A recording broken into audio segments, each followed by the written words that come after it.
Pessoal, boa noite, meus amigos. Vamos entrando. Quero ver os compartilhamentos aí, a galera chamando os amigos. Hoje só temos informações bomba, só coisas que vão bombar no concurso de vocês. Pessoal, quero ver os compartilhamentos, quero vocês chamando os amigos aí. Temos muita coisa para tratar hoje, né? Iniciando a live aqui ao som de Nickelback. Anotem aí meus contatos, né? BT Zanotti no Face, IG BT Zanotti, Periscope, que é onde nós estamos, Bezanotti. Tem o meu site aí, né, que tá momentaneamente fora do ar, mas a gente vai resolver isso daí, né? E podem mandar e-mail aí que nós estamos sempre respondendo, meus amigos, sempre respondendo. A nossa live hoje nós vamos estar tratando de 3 temas, né? 3 temas aí muito recentes em termos de concursos públicos. 3 temas aqui. Aí. Vamos tratar hoje então, meus amigos, de 3 temas. Deixa eu desligar o áudio aqui. Galera aí de Brasil inteiro conversando com a gente, né? Sinop, não sei onde fica isso, né? E vamos estar tratando de 3 temas que são decisões recentíssimas no âmbito do Supremo Tribunal Federal, né? A questão do proselitismo, não sei se vocês acompanharam a decisão recente relativa a proselitismo e discriminação religiosa, Pernambuco, Brasília, Paraná, né? A questão também do aborto, que o STF, uma das turmas do STF abriu mais uma possibilidade para aborto, né? Também de Goiânia e Raíssa, Goiânia, tamo junto. E por fim, uma terceira decisão mega ultra relevante, mega ultra importante, que é a nova posição do Supremo Tribunal Federal sobre ADI por omissão. Mudou tudo, meus amigos, mudou tudo. Então temos esses 3 temas para trabalhar hoje, né? Questão do aborto, proselitismo e ADI por omissão, tudo de decisões recentíssimas no âmbito do Supremo Tribunal Federal, né? No âmbito do STF. Antes de começar o Periscope, só quero dar uma rápida notícia para vocês, Em janeiro, eu com outros 5, 6, 7 professores estaremos nos reunindo para fazer um mega curso para vocês. Grande Elton, parceiro, tamo junto, meu amigo. Estaremos a partir de janeiro nos reunindo para fazer um mega curso para vocês, né? Então fique ligado que maiores informações sobre isso no decorrer de janeiro aí. Muita coisa boa, muita novidade, sempre pensando no melhor para vocês, né? Sempre pensando no melhor para vocês. Vamos então começar com o primeiro tema da live de hoje. Anotem aí o material de vocês. Primeiro tema da live de hoje diz respeito à relação entre proselitismo que se escreve com S, né? Proselitismo e discriminação religiosa, né? Esse é um julgado do STF de agora, do final de novembro, né? Decisão relevantíssima que vai bombar nos futuros concursos, principalmente por causa do nome, né? É uma nomenclatura, proselitismo, que até então não estava presente na jurisprudência do Supremo Tribunal Federal, e agora o STF resolveu inovar. Pessoal, antes de mais nada, em que consiste o proselitismo? Proselitismo nada mais é do que a utilização de ações, argumentos, né, buscando convencer uma outra pessoa a seguir aquelas suas convicções pessoais, seja de índole religiosa, seja de índole filosófica, né, seja determinada causa, né, mas não só seguir essa sua convicção pessoal, mas a pessoa que faz isso utiliza técnicas agressivas ou muitas vezes considerada técnicas antiéticas por determinado grupo social, né? Então, proselitismo é basicamente isso daí: ações ou argumentos, né, com a finalidade de convencer determinadas pessoas a seguir suas convicções, sejam elas religiosas, seja alguma causa que você defende, seja filosófica, seja causa inclusive sindical, né, mas utilizando técnicas agressivas e muitas vezes consideradas por quem não concorda com essa visão, técnicas antiéticas. Isso é proselitismo. E chegou no Supremo Tribunal Federal um recurso em HC, um recurso em habeas corpus, né, relativa a uma questão envolvendo um sacerdote da Igreja Católica, né, e uma determinada pessoa relativa ao espiritismo, relativa à doutrina espírita, né, para utilizar o termo utilizado pelo STF. Então foi um embate envolvendo, entre aspas, de forma simples, pensamentos relativos ao catolicismo e pensamentos relativos à doutrina espírita. No caso, esse padre, ele publicou um livro de sua autoria, né, dando uma ideia de superioridade da Igreja Católica em relação à doutrina espírita e fazendo diversas críticas, né, pesadas inclusive, à doutrina espírita, a fim de mostrar a relação entre a doutrina espírita e entre a doutrina espírita e as ideias malignas, inclusive relativas a inferno, né? Ideias malignas que essa doutrina espírita estaria propagando e que seria contrário, portanto, aos ideais da Igreja Católica. Esse foi o caso que chegou no âmbito do Supremo Tribunal Federal, né? E o Supremo Tribunal Federal entendeu que o proselitismo, ele não é capaz de configurar qualquer tipo de crime por parte de quem o faz. Ele, na verdade, quando ele é feito com finalidades religiosas, o proselitismo, ele se insere dentro do direito fundamental à liberdade religiosa. Ele se insere dentro do direito fundamental à liberdade religiosa, né? E ele foi ainda um pouco além. Ele falou que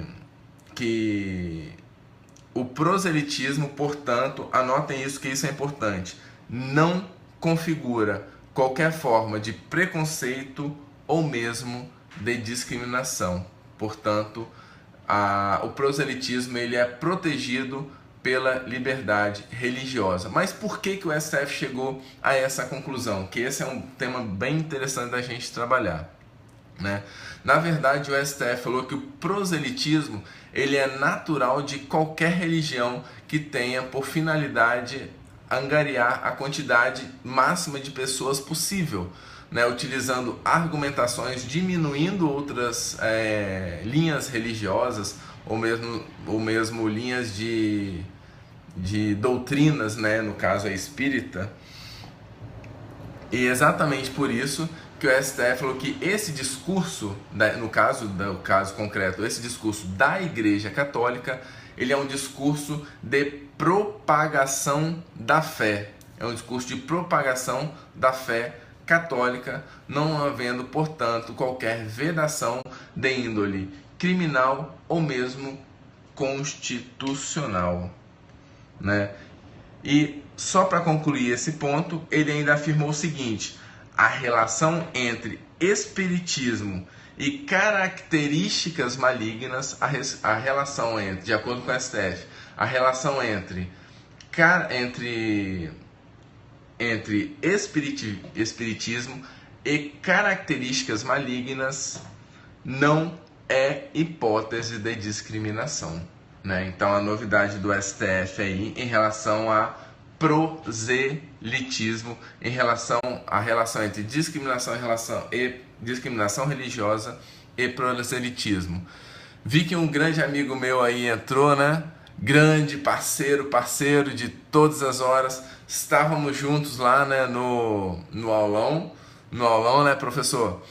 O grande professor Vinícius Silva aqui, ó, mestre em peças e tudo que você precisar sobre o assunto. Prof. Vinícius Silva aí, gosto muito desse cara, né? Gosto muito desse cara. E então, estávamos juntos lá no Pará, estaremos também em Goiás, né? Em Goiás. Então, meus amigos, esse foi o primeiro ponto da live, que nós falamos do nova decisão do STF sobre discriminação religiosa e proselitismo. Anotem aí o julgado do STF, é o RHC 134, RHC 134682. Esse foi o primeiro ponto da live que nós terminamos agora. Lembrando que nós temos 3 pontos para tratar hoje. Vamos agora para o segundo ponto da nossa live. Também Isabela, uma grande amiga aí. O pessoal do Amapá também está presente, né?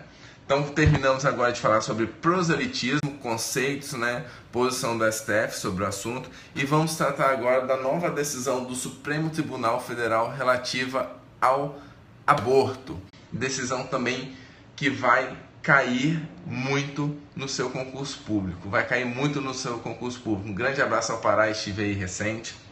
Vamos lá, meus amigos.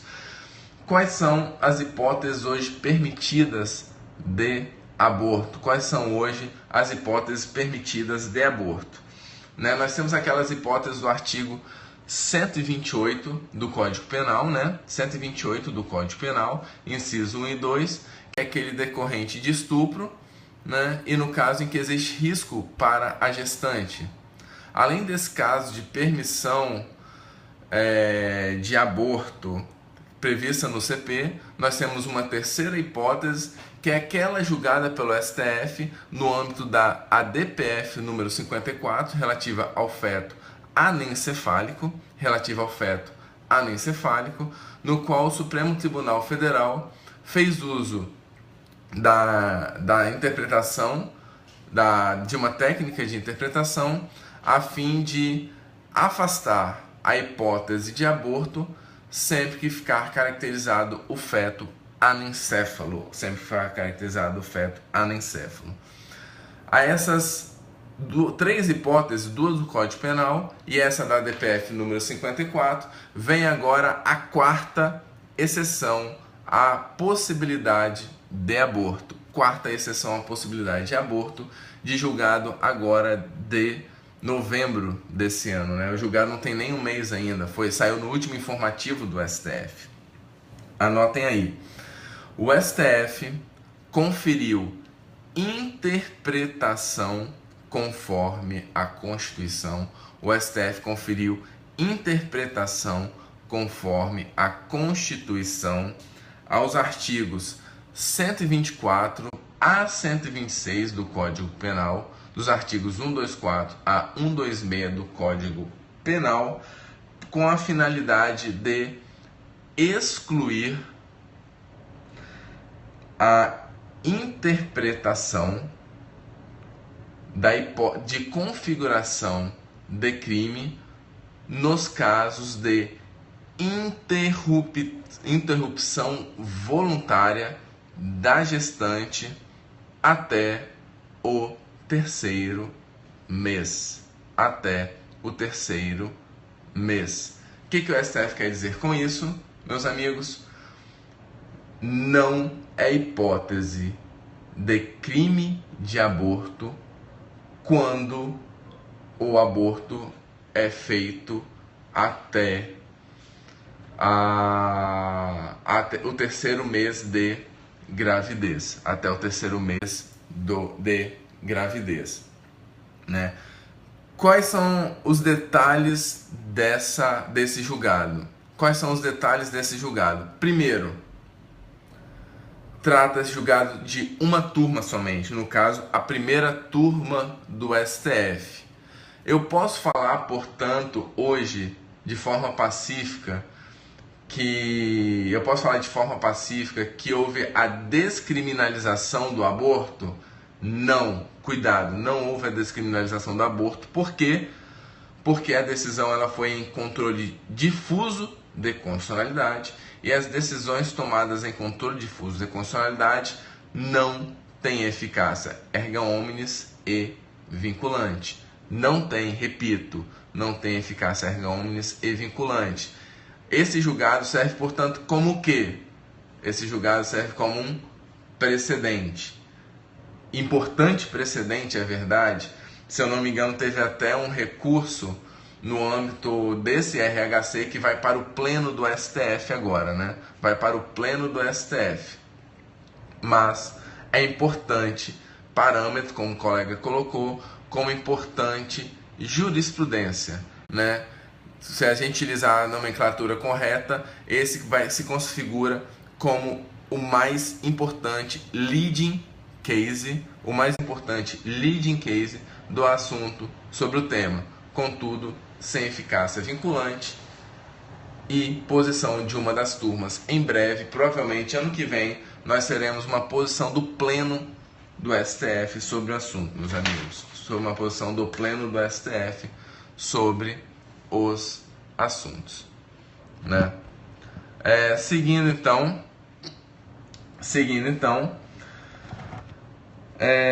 terceiro tema da nossa live, que eu considero o principal tema da nossa live de hoje, de hoje, que muitos de vocês poderiam passar despercebidos, né, ao ler o informativo do STF. Diz respeito exatamente à nova posição do STF relativo aos efeitos da decisão final da ADI por omissão. Efeitos da decisão final da ADI por omissão.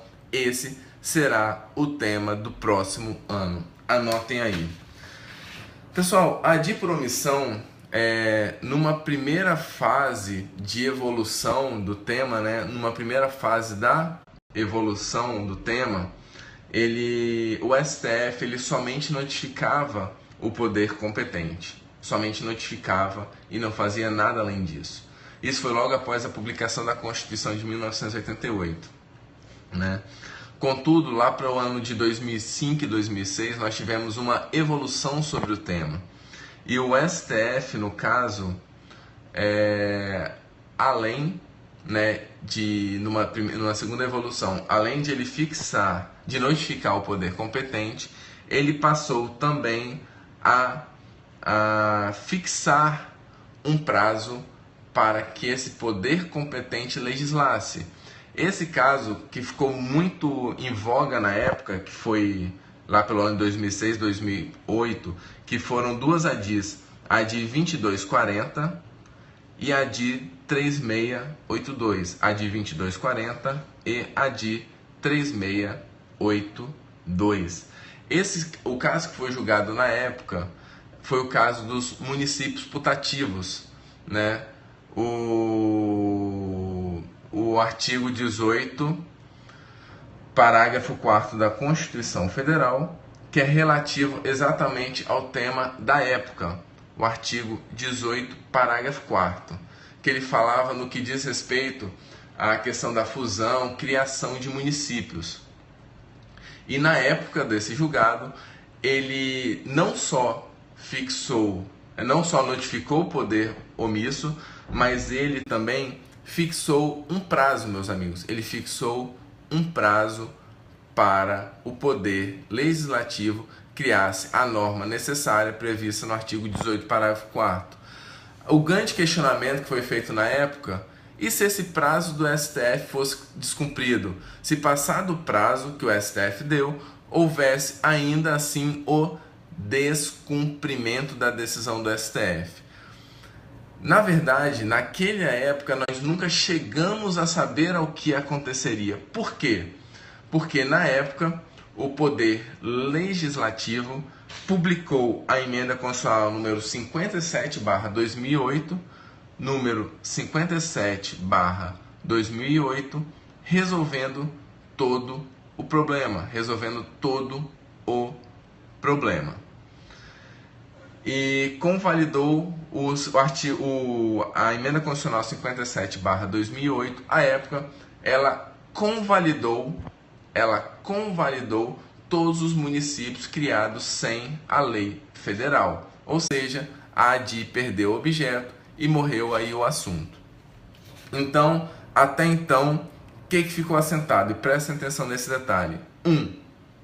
Notificação do poder relativo à omissão inconstitucional. E 2, fixação de prazo. O STF, mais uma vez, ele mudou o seu entendimento. Isso veio agora em novembro deste ano, que é uma nova fase do entendimento do Supremo Tribunal Federal no âmbito da ADI por omissão. Prestem atenção, esse ano nós tivemos, em sede de omissão inconstitucional, 2 importantes alterações. A primeira, no âmbito do mandado de injunção, que foi a Lei 13.300, né? Lei 13.300. Inclusive, sobre o assunto da Lei 13.300, só a título de curiosidade, eu fiz uma nota de comentários à nova lei, que ela é pública para você. É só entrar no site da editora Juspodium, procura meu livro, que tem lá uma nota de atualização do meu livro. Na nota de atualização do meu livro, eu faço todos os comentários necessários relativos à lei do mandado de injunção. Além da lei do mandado de injunção, que mudou toda a sistemática da decisão final dos efeitos do MI, nós temos agora, em junho deste ano, a nova decisão do STF, que mudou toda a sistemática relativa aos efeitos finais da ADI por omissão, né? Como está a atual situação, meus amigos? Como que está a atual situação? Num primeiro momento, o STF declara, né, a mora do poder omisso, como ele já fazia antes, e fixa um prazo para o poder respectivo, no caso julgado pelo STF, no caso o poder legislativo, criar a norma. No caso julgado pelo STF, o STF deu o prazo de 12 meses. No caso julgado pelo STF, o STF deu o prazo de 12 meses. Até aí é exatamente o mesmo entendimento daquele que era veiculado pelas ADIs antigas que eu mencionei agora há pouco. A novidade consta exatamente da segunda parte da decisão do Supremo Tribunal Federal. Qual é? Agora, o STF foi além. Porque ele determinou que, se o prazo de 12 meses passar em branco, sem a regra da omissão legislativa, o STF já fixou desde já qual é a decisão a ser seguida para suprir a omissão. Ele fez basicamente o que já era feito no mandado de injunção, principalmente com a consolidação da nova Lei 13.300.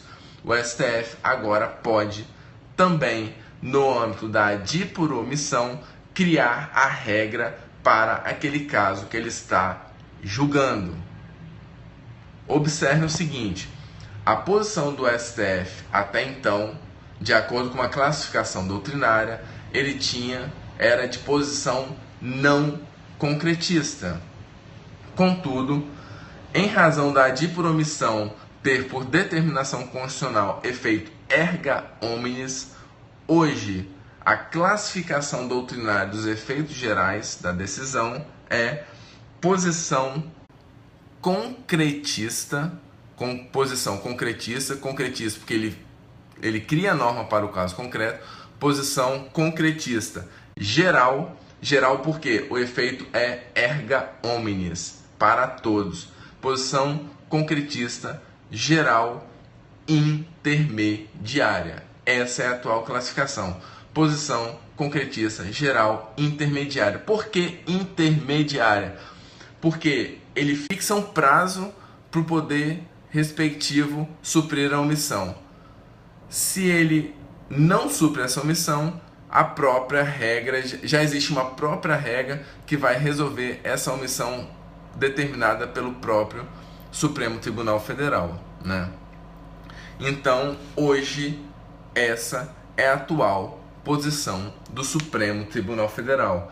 Isto foi julgado na ADO, anotem aí, meus amigos, ADO número 25, ADO número 25.